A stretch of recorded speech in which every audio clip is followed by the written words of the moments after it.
Hello, everyone. I'm Hal Levy at Payment.com once again, and I am joined for this conversation by Steve Cook, who is the Chief Technology Officer at Form3. Welcome. We're happy to have you. Thanks. It's great to be here. So today we're discussing the platform as a service model, how it's evolved, and maybe where we might see further evolution. And it might be thought of as a relatively new construct, but certainly it's vital as we move toward an ever complex payments world and as payments get ever faster. So if we're thinking about the platform as a service model, and we're thinking about maybe as it exists today, where have we come from and where are we right now? What are the needs that are best served by the platform as a service initiative? And then maybe what traditionally have been the pain points that need to be addressed? Sure. So I think maybe, one thing to point out is that while the US is sort of in the middle of a bit of a transformation at the moment with, the launch of real-time payments with FedNow and with the TCH RTP, this isn't really a new thing. Like in the UK, which is where we're based, the faster payments system, the real-time payment system has actually been running for just a little bit over 15 years already. And my firm Form3, which I'm one of the founders of, we've been processing production traffic on a platform for over 6 years now. So it is relatively new, I would say, in the market, but it's also not bleeding edge anymore. We've been servicing customers in production for many years, and we've also seen an adoption curve. So 6 years ago, it was kind of a new thing, and the early adopters were the digital challenger banks, the new entrants into the market, who really saw the benefits of outsourcing a lot of the kind of guts of payment processing. But what we've increasingly seen over the last 2 or 3 years is actually that filtered down to the tier ones. So the tier ones are, I'm sure, as you're aware, having some massive challenges around digital transformation. They're typically sat on complex legacy estate with a lot of moving components, a lot of stuff that's old that a lot of people don't really understand, that's difficult to maintain. And so what we've actually seen is much more traction in the last 2 or 3 years from the big tier ones are saying, actually, we can use the same platforms. We can leverage them and use them to help pull together and support the digital transformation and dealing with a lot of the complexity in the back office.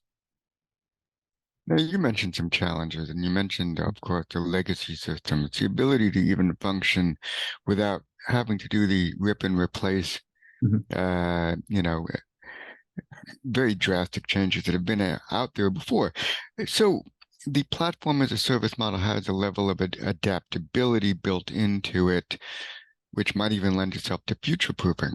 So what does that mean in the age of instant payment? What adaptability is most useful right now, and where would we actually see that adaptability translate into new use cases or even needs in the future?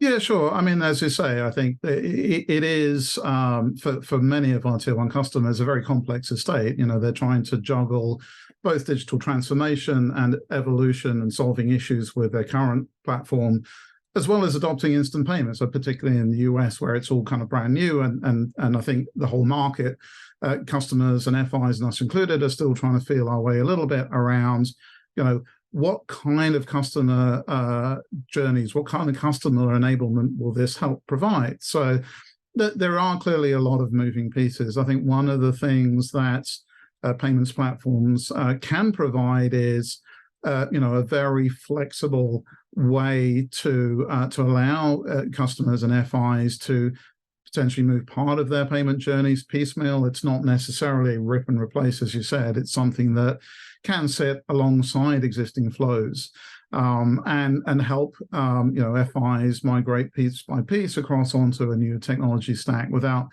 necessarily having to kind of throw away a lot of what they've already got. So yeah, I think the flexibility is one of the key benefits. So the fact that firms like us can provide APIs, and it's really on a payment by payment basis. If an FI wants to send a payment down an API channel, that's an API that can be consumed by multiple backend services. So, what we've seen typically with our customers as they've gone through a journey is they'll start off with a subset of payments. They might start off with, simple retail customers doing instant payments, but then gradually move across to, say, corporate flows, which are more complicated. They need, more interaction or more service on the banking side. But the flexibility that's built into payment platforms is really an enabler of that journey and that adoption curve. One of the other things that we're seeing is whilst instant payments are coming in now, and again in the US, it's quite a driver of change. That it's also prompting banks to go back and rethink their whole sort of strategy across all of the payments.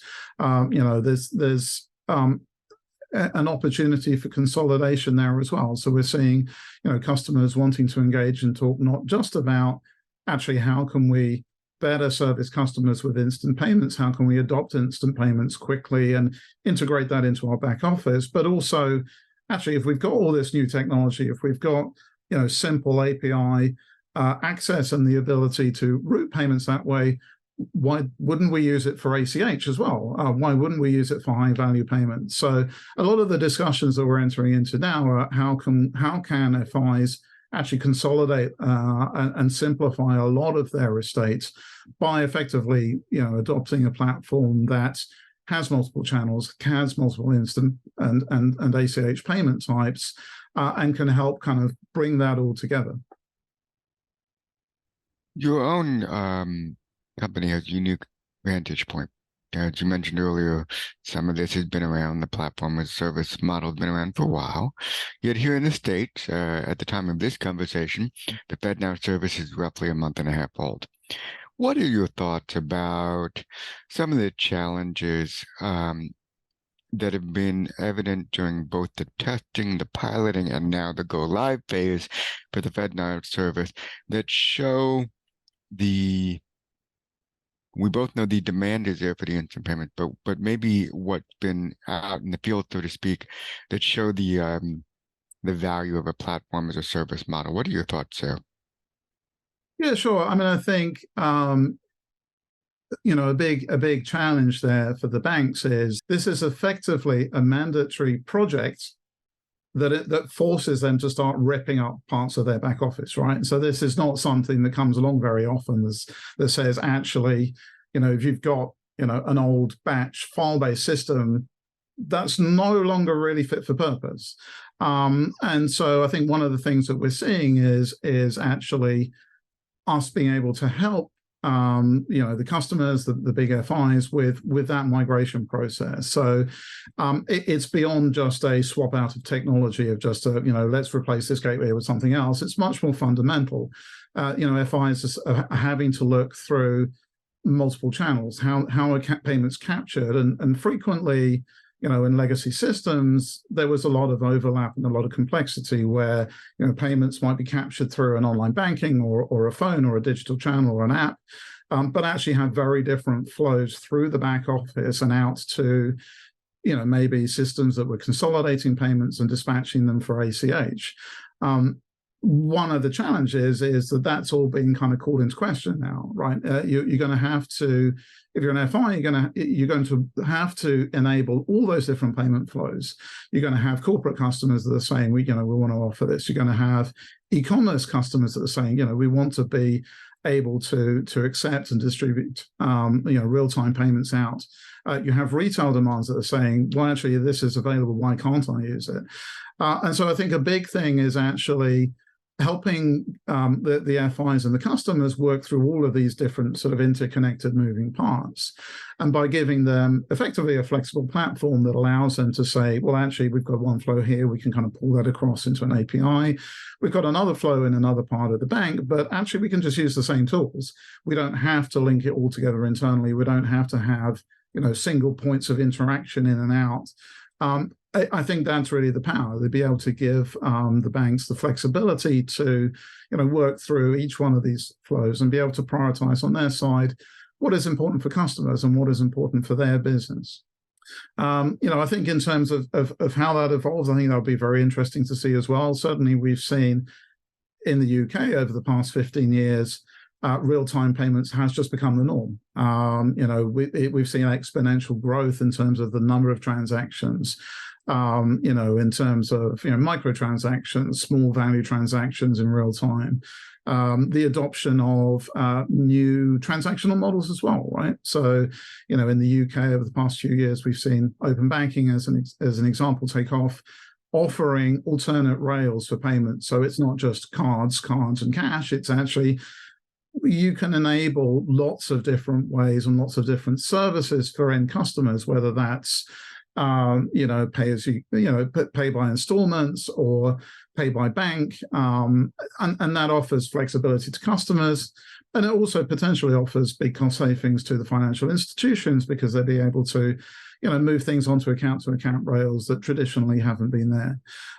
So I think, an exponential growth in the number of payments, I think an exponential growth in terms of the number of different workflows and customer models that can be supported by payments. I think this is all coming and will land in the US probably, if our experience in the UK and Europe is anything to go by, it will land a lot faster than probably a lot of people expect. So with both flexibility and scale comes the potential for domestic teams to start to link to one another and be interoperable. So that opens up the door for cross-border payments, for B2B, especially for commercial payment to become faster, and for the use cases to diversify even further. But as we get toward that eventuality, there are different considerations. So how would the platform as a service model actually work and enable the cross-border, interoperable, eventually global methods of getting payments faster and across borders? Yeah, that's a really interesting point. And I think one of the things that we're seeing with the move from the old world where each bank would have their own gateway, their own infrastructure, and we're connecting to Scheme, to a platform model where everything becomes much more shared, is that actually the data and the transactions are now all on the same platform. And that enables and starts to enable some really interesting use cases. So, one of the things that, we've been investing a lot of time in over the past few months is fraud detection, as an example. So suddenly you're moving to a platform where you've got a large proportion of the transactions that are flowing through the market, potentially across multiple schemes, across multiple banks, and being able to say, actually, with that data set in its entirety, we can start to build much more sophisticated models to identify things like fraud and money laundering. We can start to layer on much more sophistication in terms of data analytics. We can pull in more transactions, more data, and ultimately give that value back to the customer. So, we're very much driven by our customers, the banks, and then by their own customers. But having all of that transaction and data in one place starts to enable some really interesting use cases. As you said, the consolidation of transactions as well. So being able to say, actually, if this is all on the same platform, why couldn't we enable cross-border, cross-scheme flow? This all suddenly becomes possible because it's all sort of consolidated in one place and on a modern platform, which is designed to be flexible and highly performant and highly scalable and very secure. So I think we'll also see in the coming years a lot of interesting developments in this space. As you say, cross-border is clearly one. Fraud, data analytics is one other big area. And I think, increasingly consolidation of payment transactions. As I said, I think what we've seen from the last 15 years of real-time payments in the UK and Europe is just an exponential growth in the number of transactions. So ultimately, that's another challenge for the banks is, how do they continue to operate at a smaller cost as possible on an ever increasing scale of transactions? But again, by putting that all onto a single platform, it allows us to deal with scale and continue to innovate in that space. Well, that's a great look ahead, and also a little bit of a history lesson where we've been for platform as a service. And Steve, I want to thank you very much. So we'll see where we are next time we have this conversation, what's evolved, and maybe what new. Thanks very much. I'm looking forward to that. Thank you very much, Hal. Likewise. Thanks.